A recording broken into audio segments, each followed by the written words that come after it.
very warm welcome to you, and thank you so much for joining us on this special program brought to you by Shelter Incorporated, looking at all things relating to real estate. Today we've got a very special guest in studio. We'll be joined by Mr. Ken Sharp from Westprop. Thank you so much for joining us today. Thank you for having me, Farai. Thoroughly looking forward to our discussion, and we may as well get straight to it. Maybe you can share with us your insights and your experience in real estate in Zimbabwe. Well, you know, real estate is a really interesting one, right? Because if we look at the history of Zimbabwe, let's go back to 2008. We had hyperinflation, complete wiping out of savings, erosion of the economy. You could say complete eradication of any values in the economy, financial values. And yet if we look at the government's decision in February 2019 to dollarize the economy, from that date to date, it's about 15 years that's passed, real estate is one of the only industries that has not only survived but thrived. I gave an example at a conference last year in Victoria Falls, the Zimbabwean Economic Development Conference. They'd invited me as a private sector speaker to come and talk about de-dollarization. Right. Well, they couldn't have invited a worse person, because I went there with a white paper presenting them with why we needed to continue with dollars. Right.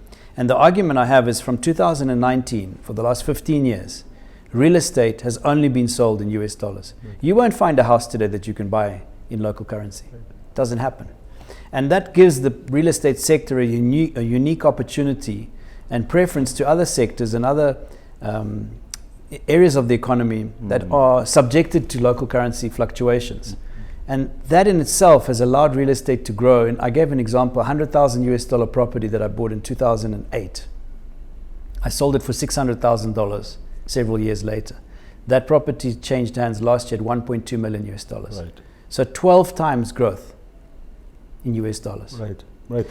If I could pick up on that particular point, I do want to appreciate what the current state is, and you kind of touched on that. Maybe you could also tie that into what we find as a structured currency being a concern and how that ties into the real estate market. I think it's a little bit too early. The MTP hasn't come out. It's due any day.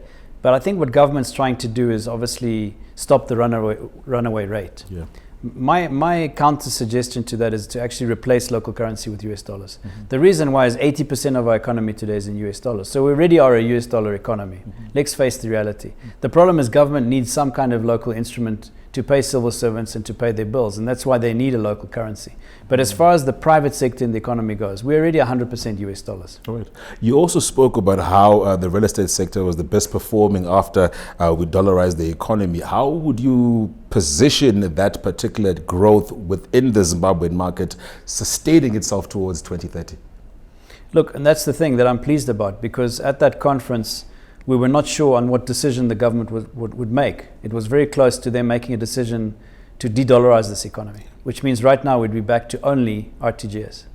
And that would be a nail in the coffin. That would be devastating. All the growth that we've had to date would have been wasted. So by them extending the multi-currency regime to 2030, we now have hope that we can plan at least to 2030. Because the biggest problem with any economics is the unknown, the uncertainty. You know, when you can't factor in the risk, you can't price it. And that's what creates the price distortions. As I made it in that presentation, if you look at our market today, we are not expensive to buy a Coca-Cola. Right. The contents of Coca-Cola today is less than it was 15 years ago in US dollars. Right. If you take a pound or a kg of butter, we're 3 times more expensive than we should be. But is that because the butter is expensive, or is that because people are having to cost it in Zimbabwean dollars and RTGS and increase the price to compensate for whatever risk is involved in that currency exchange? So the risk factor is what they're actually pricing, and that causes price distortion. Right. Whereas when you USD, prices can come down because everyone's competing at a level field.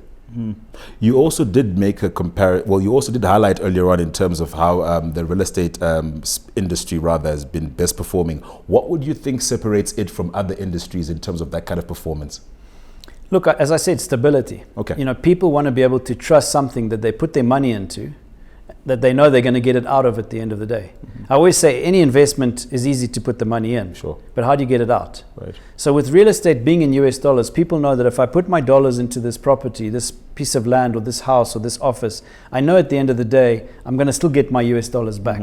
And if I can't sell it, I'm going to rent it for US dollars. So I'll get a real return. Okay. And that's why I think property is still very buoyant. It's very positive. We're bullish. And the prices we're seeing are continuing to go up. You know, people say Zimbabwe is expensive with property. Yeah. I often say it's cheap, Because if you look at regional comparisons in the top end where we are, we still have probably 300 to 500% growth potential in the short term. Right. And then now when we look at some of the challenges that do come up within the sector, maybe you could share a bit on those and your experiences. Look, I think we are facing challenges. I would say there are several. The first one that's been removed is the uncertainty of the currency. Okay. So that's off the table. The second one is the liquidity crisis that the country is currently going through. There is a liquidity problem.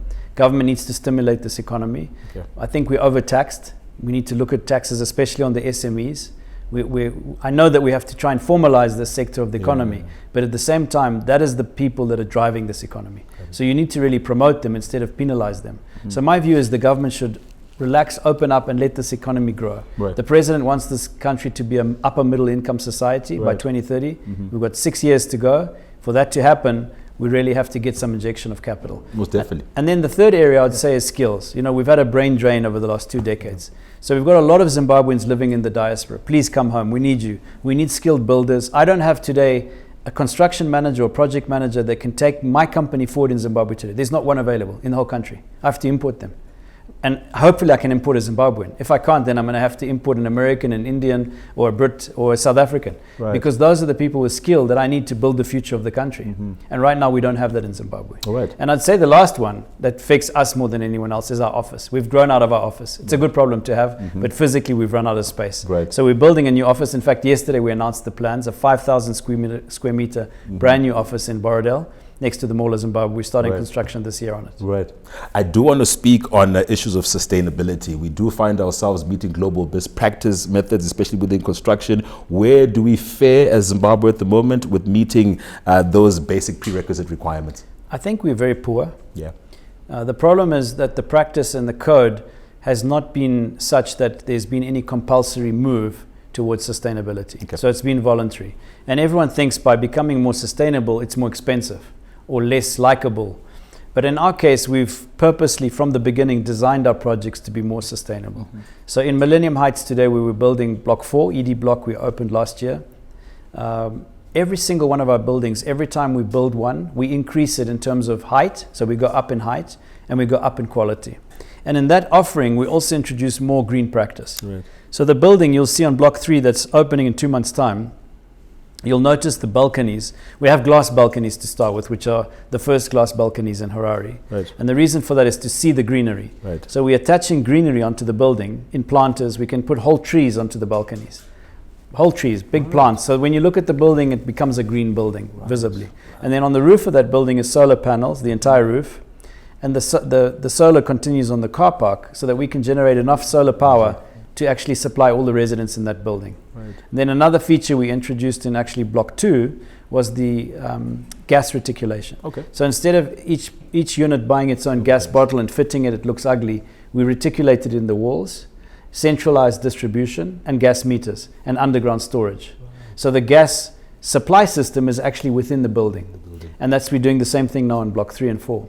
The other thing we're doing on Block 4 is to introduce grey water reticulation. So we capture all the rainwater and reuse it in the gardens. So these are very simple ways that you can become more sustainable, that you have less of a carbon footprint.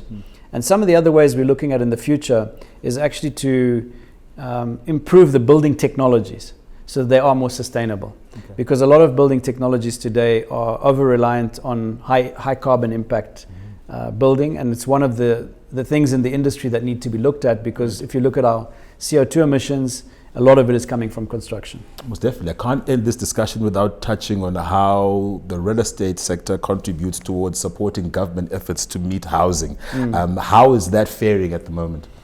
Look, we engaged the first time with the Minister of Housing when we opened Block 2 in Millennium Heights. That was in November 2022, just over a year and a half ago. And we found that the Minister was very accommodating to us as private sector.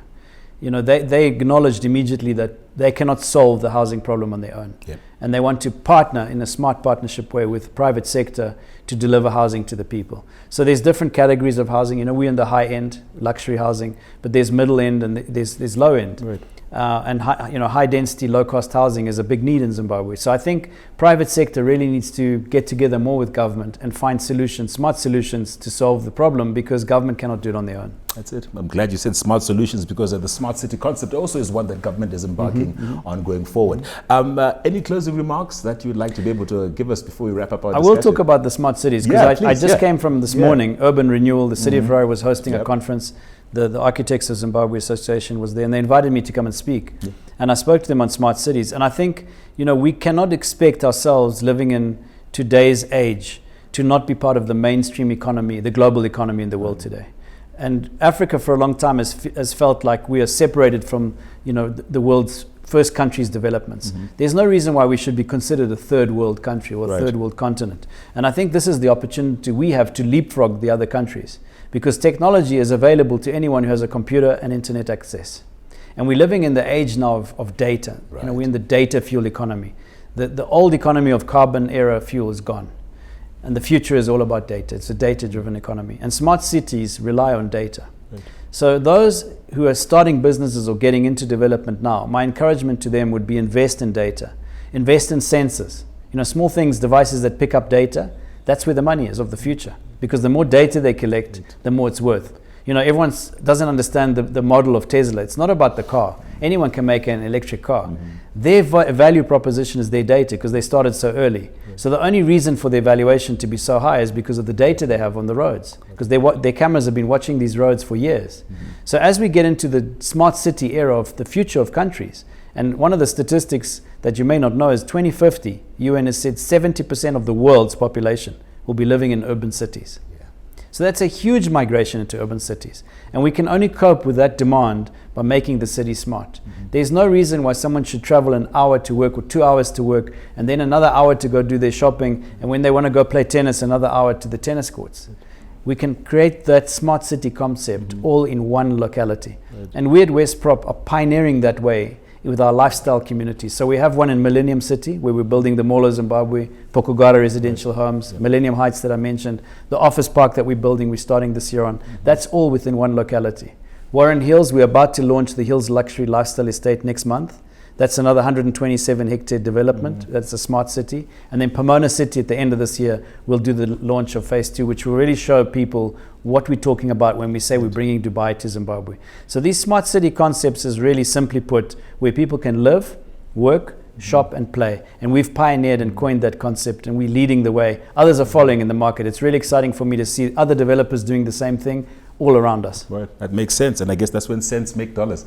No, thank you so much for your time, Mr. Sharp, and we definitely look forward to speaking to you again on this program in the future. Thank you for having me, Fry. That's all the time that we had today in our discussion for Real Estate Matters. We're speaking to the Chief Executive of West Prop, Mr. Ken Sharp. We do implore you to keep following us on our social media platforms. Send us more of your questions, comments, and your contributions. That's all that we had for now. Pleasant viewing.